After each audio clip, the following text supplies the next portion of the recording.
আসসালামু আলাইকুম। দূরের কিংবা কাছের যে যেখান থেকে দেখছেন, আশা করছি আল্লাহর রহমতে সবাই ভালো আছেন। আজকের রেসিপিতে করছি ঢাকায়া বাকরখানি। পুরান ঢাকার সবচেয়ে জনপ্রিয় একটা খাবার হচ্ছে এই ঢাকায়া বাকরখানি। বিকেলে চায়ের নাস্তায় যদি এইরকম একটা বাকরখানি থাকে তাহলে কিন্তু আর কিছুর প্রয়োজন হবে না। সবাই কিন্তু এটা খেতে অনেক বেশি পছন্দ করে।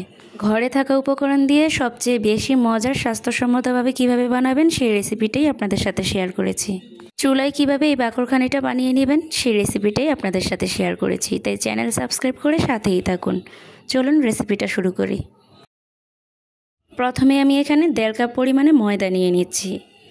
হাফ চামচ দিয়ে দিচ্ছি লবণ আর 2 টেবিল চামচ পরিমাণে দিয়ে দিচ্ছি তেল। এরপর এই তেল আর লবণটা ভালো করে ময়দার সাথে মিশিয়ে নিতে হবে। যখন দেখবেন এরকম মোট করলে দলা পেকে আসছে বা ঝরঝরে হয়ে যাচ্ছে, তখন বুঝতে হবে পারফেক্ট হয়েছে। এরপর এর মধ্যে রুম টেম্পারেচারে থাকা পানি দিয়ে সফট একটা গোলাকার ডো বানিয়ে নিতে হবে। এটা কিন্তু অবশ্যই একটু নরম হতে হবে, আবার একেবারেও নরম না, দেখিয়ে হয়তো বুঝতে পেরেছেন। 30 মিনিটের মতো রেস্টে রেখে দিচ্ছি। এরপর একটা তেলের মিশ্রণ বানিয়ে নিব। এখানে নিয়েছি হাফ কাপ তেল আর 1/4 কাপ পরিমাণে বাটার নিয়ে নিয়েছি। বাটারটা গুলে নিয়েছি। এখানে চাইলে আপনারা ডালডা অথবা ঘিও ব্যবহার করতে পারেন, তবে বাটারটা দিয়ে বানালেও খুব মজা হয়। যেই ট্রেতে এটা বেক করব সেটা আগে থেকেই রেডি করে নিচ্ছি। এখানে একটা কাগজ বিছিয়ে তেল ব্রাশ করে দিচ্ছি যেন পরবর্তীতে সুন্দর মতো তুলে নেওয়া যায়। এরপর আপনারা যেখানেই রুটিটা বেলে নেবেন, অর্থাৎ কোনো লম্বা টেবিল অথবা কিচেন কাউন্টারটা ভালো করে পরিষ্কার করে একটু তেল মেখে নেবেন। এরপর আমি ডোটা নিয়ে নিয়েছি, ভালো করে মথে নিচ্ছি। যত বেশি সফট হতে হবে তত বেশি বানাতে ভালো হবে। এরপর আমি বেলুনি দিয়ে একটা বড় রুটি বানিয়ে নিতে হবে। একেবারে পাতলা করে একটা রুটি বানাতে হবে, ঠিক এমন নিচে দিয়ে আঙ্গুল দিলে যেন উপর থেকে দেখা যায়। আমি দেখিয়ে দিচ্ছি কতটা পাতলা বানিয়ে নিয়েছি। এরপর আমরা যে তেলের মিশ্রণটা বানিয়ে রেখেছিলাম সেটা পুরোটাতে দিয়ে ভালো করে মেখে নিব। এই কাজটা 2 বার করে করতে হবে। প্রথমে তেল দিয়ে দিবেন, তারপরে আবারও ময়দা ছিটিয়ে দিচ্ছি। ময়দাটা ছিটিয়ে দিয়ে ভালো করে মেখে নিয়ে আবারও তেল দিয়ে দিব।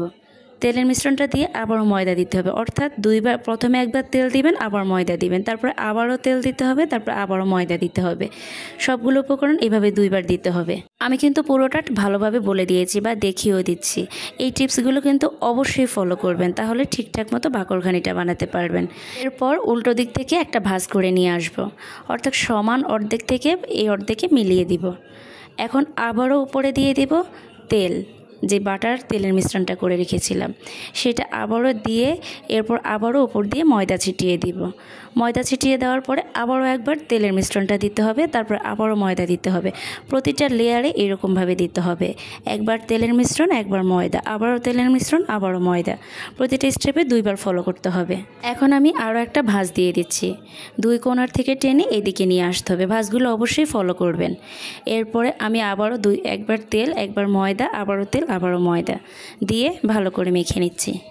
এরপর আমি আরও একটা ভাঁজ দিয়ে দিচ্ছি। এই ভাঁজটা দিয়েও আবারও তেল আর ময়দার মিশ্রণটা দিয়ে দিব। তেল আর ময়দার মিশ্রণটা দিয়ে দেওয়া হয়ে গেলে এখন আমি ফাইনাল ভাঁজটা দিয়ে দিব। 2 পাশ থেকে টেনে এনে একটা স্কোয়ার শেপ দিয়ে দিতে হবে। এই ভাঁজটাই একেবারে সুন্দর মতো দিতে হবে। এরপর হালকা একটু বেলুনি দিয়ে বেলে নিচ্ছি। তারপর আবারও এর উপর দিয়ে তেল আর ময়দার মিশ্রণটা দিয়ে দিব, যাতে করে রোল করে দেওয়ার সময় খুব সহজভাবে এটা ভাঁজ হয়ে যায়।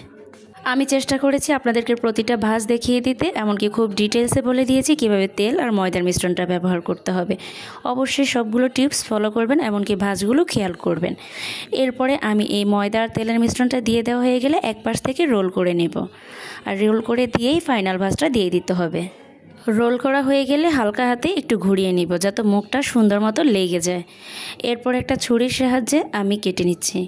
আপনারা আপনাদের পছন্দ অনুযায়ী কেটে নিতে পারবেন। যদি বড় বানান তাহলে বড় কেটে নেবেন, আর যদি ছোট বানান তাহলে ছোট করে কেটে নেবেন। আমি একেবারে বড় না ছোট না, মিডিয়াম করে কেটে নিচ্ছি। এরপরে একটা লেচি নিয়ে এরকম ভাজের অংশটা নিচের দিকে দিয়ে দেবো, আর উপরটা একটু মসৃণ করে নেব। একটু ভালো করে খেয়াল করবেন। একটু খেয়াল করলে দেখতে পারবেন আমি ভাজার অংশটা নিচের দিকে দিয়ে দিচ্ছি। আরও একটা লেচি এরকম ভাঁজ দিয়ে আপনাদেরকে দেখিয়ে দিচ্ছি কিভাবে এটা করতে হবে। এরপর একটা একটা করে সবগুলো এইভাবে করে নিয়েছি। এখন একটা বেলুনি দিয়ে হালকা করে বেলে নিচ্ছি, একেবারে পাতলা করা যাবে না। হালকা হাতে বেলে নিয়ে এরপর ছুরি দিয়ে আমি মাঝখানটা কেটে দিচ্ছি। এখানে চাইলে 3টা দাগও কেটে নিতে পারেন, আবার 4টাও কেটে নিতে পারেন। আমি প্রথমে এখানে 4টা দিক কেটে নিচ্ছি। তেল মেখে নেওয়া ট্রেতে দিয়ে দিব। আরও একটা বাকরখানি আমি আপনাদেরকে বেলে এরপরে দাগ কেটে দেখিয়ে দিচ্ছি। এটাতে আমি 3টা দাগ কেটে নিচ্ছি। আপনাদের পছন্দ মতো দাগটা কেটে নিতে পারবেন। এরপর সবগুলো ট্রেতে দিয়ে চুলায় বেক করে নিব। চুলার আগে প্রিহিট করে নিয়েছি একটা হাঁড়িতে, স্ট্যান্ড বসিয়ে দিয়ে এরপর এটা দিয়ে আমি 50 মিনিট এই বাকরখানিগুলো বেক করে নিয়েছি। একটা ছোট টিপস শেয়ার করছি, যদি আপনাদের উপরের কালারটা না আসে তখন কিন্তু 30 মিনিট পরে অন্য একটা পাশ উল্টে দিবেন, তাহলে দুইটা পাশে কালার চলে আসবে। আমি আপনাদেরকে ভেঙে দেখাচ্ছি প্রতিটা পরত কত সুন্দর হয়েছে আর কতটা মোচমোচে হয়েছে, একদম চাপ দিলে গুঁড়ো গুঁড়ো হয়ে যাচ্ছে। ঘরে থাকা খুব অল্প উপকরণ দিয়ে এরকম একটা স্বাস্থ্যসম্মতভাবে বাকরখানি বানিয়ে নিতে পারবেন, যেটা সকালের নাস্তা অথবা বিকালে চায়ের আড্ডাও রাখতে পারেন। কম বেশি আমরা সবাই জানি বাইরের খাবার থেকে বাসায় বানানো খাবারগুলো কতটা স্বাস্থ্যসম্মত হয়। আর আমি বলবো যদি বাচ্চাদের জন্য এটা বানিয়ে থাকেন তাহলে বাটার দিয়ে বানাবেন, কারণ বাটার দিয়ে বানালে স্মেলটাও খুব সুন্দর আসে আর খেতেও অনেক বেশি ভালো লাগে। আশা করছি আমার আজকের রেসিপিটাও আপনাদের কাছে ভালো লেগেছে, আর ভালো লাগলে একটা লাইক কমেন্ট শেয়ার করে দিবেন। আর প্লিজ আমার চ্যানেলটা সাবস্ক্রাইব করে সাথেই থাকবেন। যারা ফেসবুক থেকে দেখছেন অবশ্যই পেজে ফলো দিয়ে রাখবেন। আল্লাহ হাফেজ, আসসালামু আলাইকুম।